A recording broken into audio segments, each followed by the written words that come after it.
ठीक है, तो आइए मैं आपको जो है एंगुलर वेलोसिटी को दिखाता हूं जो है कि कैसे एंगुलर वेलोसिटी होगी। अगर मैं एंगुलर वेलोसिटी की बात करूं तो आप देखें जो है, जो ये एंगुलर वेलोसिटी है ये कैसे कैसे इसे और अच्छे से क्लियर किया जा सकता है। तो थोड़ा सा सर्कुलर ट्रैक बढ़ा लिया मैंने, और ये एक्स एक्सिस हो गई और ये वाई एक्सिस हो गई। ऐसा इमेजिन कीजिए कि जब हमने उसको पहली बार देखा तो वो इस पॉइंट ए पर है, और आफ्टर टाइम टी ये कुछ तो भी यहाँ पहुँच जाता है।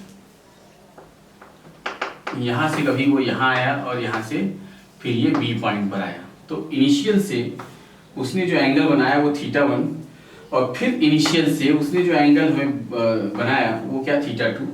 तो बिटवीन ए से बी में उसने कितने एंगल स्वैप किए, θ2 minus θ1 is equals to delta theta. और ऐसा इमेजिन करते हैं कि इसी एक्स एक्सिस से मोशन स्टार्ट किया है, तो t इक्वल्स टू 0 यहाँ पे था और t इक्वल्स टू t1 यहाँ पर, यहाँ पहुँचने में t इक्वल्स टू t2 लग गया। तो t 0 से t1 पे इसने कितने एंगल स्वैप किए थे, θ1, और 0 से इस b पॉइंट तक आने में कितने एंगल स्वैप किए, θ2। बट मैं बिटवीन ए बी, बिटवीन, और इसका तो गया, लेकिन अपना जो ऑब्जर्वेशन है बिटवीन ए बी, तो यहाँ से यहाँ तक अगर ये देखा जाए तो जो लीनियर डिस्प्लेसमेंट है, it is a very small linear displacement है, वो कितना है, डेल्टा एस। और जो एंगुलर डिस्प्लेसमेंट है वो कितनी है, डेल्टा थीटा। ओके, तो आपने देखा कि लीनियर डिस्प्लेसमेंट कितना है, डेल्टा एस, और एंगुलर डिस्प्लेसमेंट कितनी है, डेल्टा थीटा। तो अब अगर मैं बात करूं टाइम कितना लगा ए टू बी जाने में, कितना लगा, t2 minus t1 is equals to delta T. कितना टाइम लग गया इसको यहाँ से यहाँ पहुंचने में, डेल्टा टी टाइम लगा। Therefore average angular velocity omega bar is equals to the rate of change of angular displacement with respect to time तो angular displacement delta theta is divided by time interval delta T, और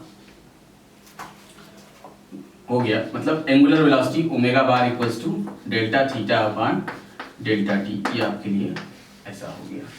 और इसी term में अगर linear velocity की बात करूं तो लीनियर वेलोसिटी यहाँ पर linear velocity v equals to delta S upon delta T, जरूरत पड़ने पर हम इसे यूज करेंगे। ओके, जरूरत पड़ने पर इसको यूज किया जाएगा। तो अच्छा फार, अब जरा ये देख लेते हैं कि ये तो किसी स्मॉल एंगल डेल्टा थीटा के लिए था, अगर ये पूरा 1 कंप्लीट रिवॉल्यूशन करता है और जिसमें टाइम इंटरवल डेल्टा टी की जगह पे क्या लगता है कैपिटल टी, जिसे हम आप कहते हैं कि टाइम पीरियड। तो टाइम पीरियड क्या है? What is time period? Time taken by the particle to complete 1 revolution या complete circular track, 1 circular track मतलब 1 कंप्लीट रिवॉल्यूशन, मतलब time taken by the particle to complete 1 revolution is called time period. तो देख लेते हैं कि for 1 complete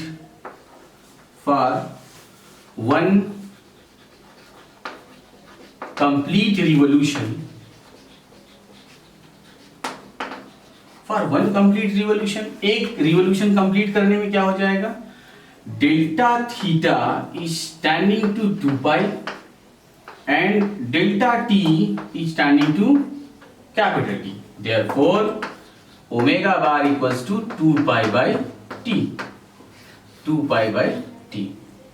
अब अगर इसी टर्म में मैं थोड़ा एक लाइन और आगे बढ़ाता हूं कि what is frequency, what is the frequency, तो number of revolution completed by the particle in 1 second, number of revolution या नंबर ऑफ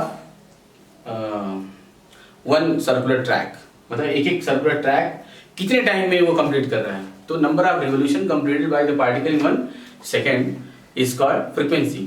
तो यहां से फ्रीक्वेंसी हो गई, देयरफॉर फ्रीक्वेंसी की बात करूं तो न्यू इक्वल्स टू क्या हो गया, the reciprocal of time period is called यहां से फ्रीक्वेंसी, देयरफॉर या आर ओमेगा बार, या यहां से आप एन भी ले सकते हैं, तो omega bar is equals to 2 pi N. तो आपके लिए जो है एक फार्मूला हो गया omega bar equals to 2 pi N. ये तो रही एंगुलर वेलोसिटी की कहानी। अब ये देख लेते हैं कि एंगुलर वेलोसिटी जो ओमेगा होता है वो जो है एक वेक्टर क्वांटिटी होता है, और जो है एक्सियल वेक्टर होता है। तो देख लेते हैं कि कैसे एंगुलर वेलोसिटी ओमेगा को हम लोग रिप्रेजेंट करते हैं। तो आइए देखते हैं जो है इसे मोशन बनाकर clockwise and anti clockwise motion को दिखाकर। जैसे कि आपने ये देखा ये मोशन कैसे है, एंटी क्लॉकवाइज है क्योंकि वो ऐसे जा रहा है, ठीक है। अगर आप इसे देखें तो ये एंटी क्लॉकवाइज मोशन कर रहा है। तो आपने जो है यहाँ से बहुत अच्छे से क्लियर कर लिया कि ये कैसे कैसे हो रहा है। तो ये कुछ इस प्रकार से आपके सामने सर्कुलर मोशन है। अब आप जो ये देख रहे हैं कि अब अगर कोई सर्कुलर मोशन कर रहा है तो उसमें एंगुलर वेलोसिटी की डायरेक्शन अपवर्ड होगी कि डाउनवर्ड होगी, तो कैसे होगा ये भी देख लेते हैं। एक्चुअली एंगुलर वेलोसिटी ओमेगा क्या है, एक्सियल वेक्टर है। तो यहाँ से आपने ये देखा कि ये अगर इस तरह से मोशन कर रहा है तो कैसा दिखाया गया, एंटी क्लॉकवाइज। तो एंटी क्लॉकवाइज ये कैसा, थंब रूल, ये किधर गया, अपवर्ड, मतलब कि एंगुलर वेलोसिटी किधर गई, अपवर्ड गई। और अगर यही आपका सर्कुलर मोशन कैसे हो रहा है, क्लॉकवाइज हो रहा है, तो ये जो है क्लॉकवाइज इस तरीके से हो रहा है। तो जो ये एंगुलर वेलोसिटी होगी यहाँ पर ओमेगा की डायरेक्शन किधर होगी, डाउनवर्ड, क्योंकि हम फिर से कर्ल रूल लेंगे तो ये किधर, थंब किधर इंडिकेट कर रहा है, डाउनवर्ड, और इधर किधर जा रहा है, अपवर्ड, ठीक है। तो इसीलिए इसको हम लोग जो है वेक्टर तो कहते ही हैं, बट कौन सा वेक्टर, एक्सियल वेक्टर जो है, एक्सियल, ये एक्सिस पर होता है जो है, ठीक है, क्योंकि ये उसकी रोटेशनल एक्सिस पर जो ऑब्जेक्ट अगर अगर मान लीजिए ये सर्कुलर ट्रैक है और ये अपना कोई तो भी एक स्ट्रिंग है, ये स्टोन है और ये इस तरीके से मूवमेंट कर रहा है ना, मतलब सर्कुलर मोशन कर रहा है, तो ये इसका रेडियस वेक्टर हो जाएगा या रेडियस हो जाएगा सर्कुलर ट्रैक की, और ये मतलब ओमेगा, एंगुलर वेलोसिटी की डायरेक्शन किधर होगी अपवर्ड और इस वाले में किधर होगी डाउनवर्ड। तो यहाँ से आपने जो है एंगुलर वेलोसिटी को तो क्लियर कर लिया कि हाँ भाई ये एंगुलर वेलोसिटी है, और आपको ये बात जो है क्लियर हो गई। अब देखा जाए कि और क्या है, कि जैसा कि हम लोगों ने जो है पहले ही बातें की थी कि जो भी आपके स्टेट बोर्ड में है वो पूरा आपको पढ़ा दिया जाएगा जो है, और उससे क्लियर और ज़्यादा क्लियरेंस के लिए कुछ भी जो ज़रूरत होगा, जो इम्पोर्टेंट होगा, मैं आपको और बताऊंगा। तो इसलिए आपके सामने बस बुक हो, आप पढ़ते और सीखते चले जाओ, सब आपका पूरा हो जाएगा।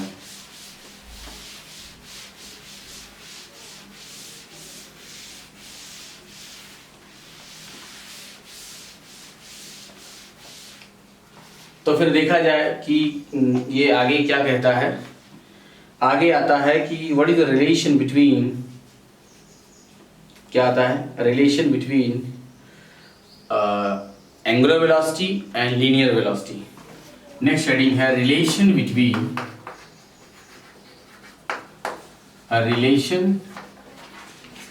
Between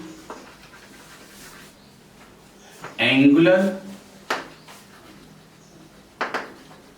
velocity and linear velocity।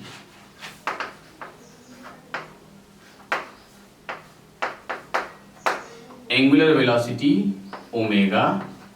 अच्छा, आइए देख लेते हैं। तो ये इमेजिन करते हैं कि ये एक सर्कुलर मोशन है, एक्स एक्सिस वाई एक्सिस, ये ऑब्जेक्ट है, यहाँ से ये किसी टाइम t पर यहाँ पहुँचा, ये एंगल थीटा है, और अगर देखा जाए तो ओमेगा इज इक्वल्स टू जो आया थीटा बाई टी हो गया, तो यहाँ से थीटा इज इक्वल्स टू क्या हो गया ओमेगा टी। जरूरत पड़ने पर हम लोग इसको यूज करेंगे, theta is equals to omega T. तो फिलहाल अपना जो टॉपिक है वो ये है कि what is the relation between.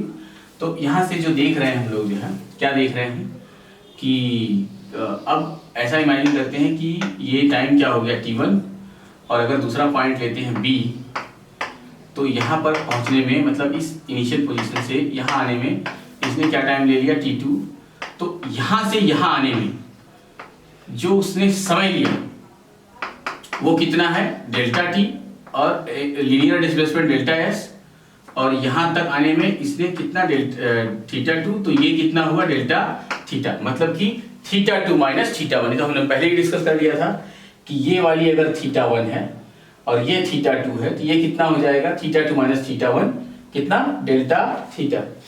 तो अब देख लेते हैं कि कैसे होगा। Therefore we know that omega bar is equals to delta theta upon delta T. ठीक, therefore for instantaneous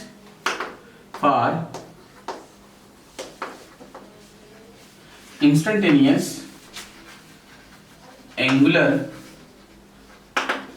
velocity as per one dimension motion, कैसे था वहां पे, the limiting value of average velocity is called instantaneous velocity, वैसा ही the limiting value of average angular velocity is called instantaneous angular velocity। omega is equals to limit delta t standing to 0 delta theta upon delta t is equals to d theta upon dt। और आप ये तो आप जानते ही हैं v is equals to क्या ds upon क्या हो जाएगा dt। तो अब मैं अगर यहां से आपसे पूछूं कि ये जो डेल्टा थीटा चला, कि ये तो आपको ऐसा जानकारी के लिए था कि from figure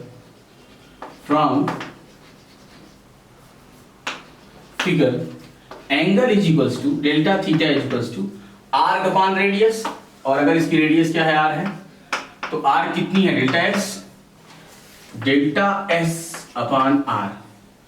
taking dividing both side by delta t, dividing both side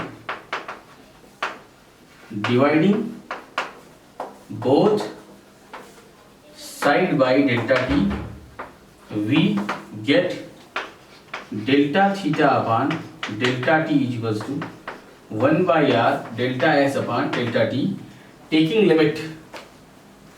limit both side. Cancel कर दो, I will call you. Okay, तो delta theta upon delta t को 1 by r delta S upon delta t, taking limit both side. अभी है taking limit delta T standing to 0 both side, we get. तो देख लेते हैं जो है आगे कैसे होगा कि limit delta T standing to 0 delta theta upon delta T is equals to 1 by R limit delta T standing to 0 delta S upon delta T. ठीक, तो ये तो हमें पता है और ये भी मैंने बताया था आपको. ये क्या हो जाएगा D theta upon D T is equals to 1 by R और ये D S upon D T. ये हो गया एंगुलर वेलोसिटी और ये हो गया आर और ये हो गया वी. तो आर वी इक्वल्स टू क्या आ गया आर. ठीक, तो आगे आपका प्रूव हो गया कि what is the relation between linear velocity and angular velocity. v equals to R omega. This is the required relation between linear velocity and angular velocity v equals to r omega. Okay? तो ये इस प्रकार से आपका जो है derivation रहा. तो क्या करना था, कुछ भी नहीं, केवल angle equals to arc upon radius और दोनों साइड क्या करना था, dividing both side by delta T both side and we get ये इतना. और इसके बाद जो है लिमिट लेनी थी, तुरंत इंस्टेंट में चेंज हो जाएगा और उसको हम लोग जो है तुरंत उसके फार्मूले में कन्वर्ट कर देंगे और डायरेक्ट रिलेशन आ गया v equals to R omega. Okay, तो नोट डाउन करो फटाफट.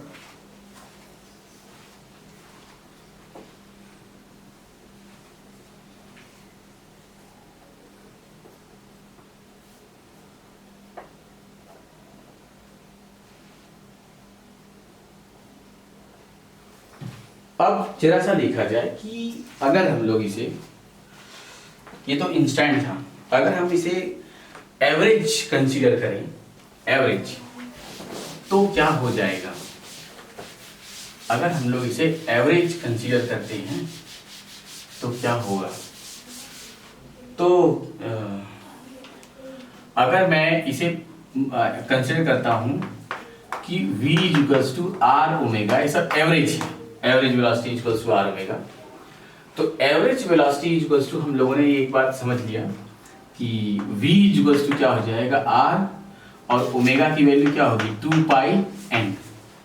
तो ये हो गया v equals to 2 pi R और ये एन. ये इस प्रकार से बन सकती है. ओके, ओमेगा की वैल्यू 2 पाई एन रख सकते हैं, जरूरत पड़ने पर ये हम ले सकते हैं. ठीक, और यहाँ से जो है ओमेगा इज इक्वल्स टू क्या हो जाएगा v by R, omega is equals to v by R भी होगा रिलेशन, और r is equals to v upon omega भी हो जाएगा. तो ये इस प्रकार आपका बन जाता है. और अगर और देखा जाए, बहुत अच्छे से एवरेज की मैं बात करूं तो जरा सा एक और छोटा सा जो है कंक्लूजन देख लिया जाए कि एवरेज और क्या कर सकता है. आप अगर सोचें कि कोई एक ऑब्जेक्ट किसी टाइम टी में आर रेडियस का circular track, one circular track complete करता है, तो यहाँ से ये v average velocity equals to क्या हो जाएगा 2 pi R. Total distance travelled कितना होगा, total distance 2 pi R upon total time taken कितना हो गया t. तो ये जो आ रहा है जो है यहाँ से, ये आप यहाँ से देख रहे हैं ना, तो ये r इंटू ये ओमेगा बराबर क्या होता है 2 पाई बाई टी. तो आप ये देख सकते हैं कि ऐसे भी ये डेरिवेशन हो रहा है आपके सामने एवरेज वाला. तो क्या हो गया ये मतलब r इंटू इसे हम लोग 2 पाई बाई टी भी लिख सकते हैं. और 1/t की जो वैल्यू होती है वो क्या होती है, n फ्रीक्वेंसी, तो 2πn, और ये बन गया ओमेगा, तो ये r ओमेगा। तो देखा आपने, मतलब जब आपकी समझ में आने लग जाएगा तो आप कहीं से भी किधर से भी डेरिवेशन को आराम से डेरिवेट कर लेंगे, बस उसके सही मायने आपको समझने हैं। क्लियर कट, बिल्कुल क्लियर कट। नोट डाउन करो फटाफट।